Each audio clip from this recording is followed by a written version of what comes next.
Pacient neodpovedá a nekomunikuje. Nemáme žiadne informácie o jeho zdravotnom stave, o diagnózach ani užívaných liekoch. Väčšina ľudí však má pri sebe telefón.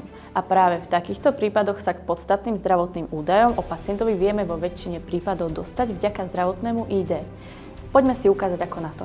Ak má pacient vyplnené zdravotné ID, na väčšine iPhoneov stačí podržať pravé bočné tlačidlo súčasne s jedným z tlačidel hlasitosti.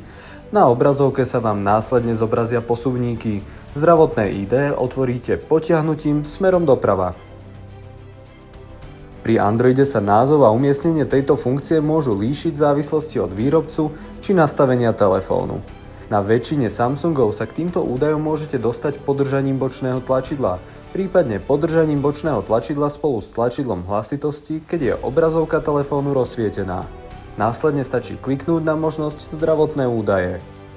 Alternatívou pre iOS aj Android je potiahnuť uzamknutú obrazovku smerom nahor, kliknúť na tlačidlo SOS alebo tiesňový hovor a následne na zdravotné ID alebo zdravotné údaje.